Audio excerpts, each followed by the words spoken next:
আসসালামু আলাইকুম এভরিওয়ান। আজকে আমি তৈরি করব একটি আলু এবং একটি ডিম দিয়ে মজাদার নাস্তা। আমি এখানে একটি আলু কুচি করে নিয়েছি, দিয়ে দিচ্ছি পেঁয়াজ কুচি এবং মরিচ কুচি, দিয়ে দিচ্ছি পরিমাণ মতো লবণ,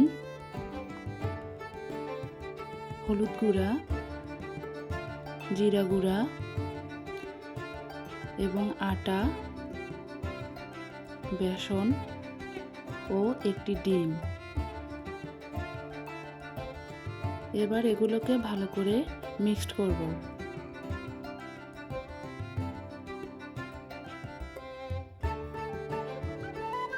মেশানো হয়ে গেছে।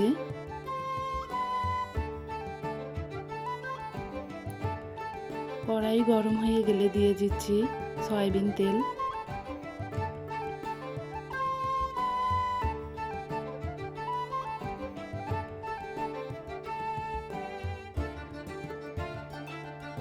তেল গরম হয়ে গেলে দিয়ে দিচ্ছি মিশ্রণটি।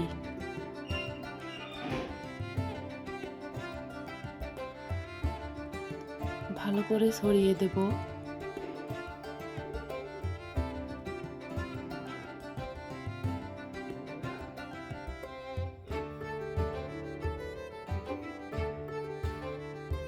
এবার ঢাকনা দিয়ে দেব। ঢাকনা উঠিয়ে নিচ্ছি। এক পাশ ভাজা হয়ে গেছে।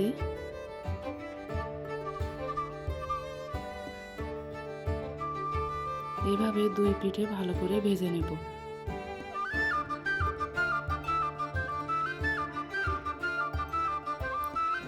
হয়ে গেছে মজাদার বিকেলের নাস্তা। আপনারা চাইলে বাসায় ট্রাই করতে পারেন।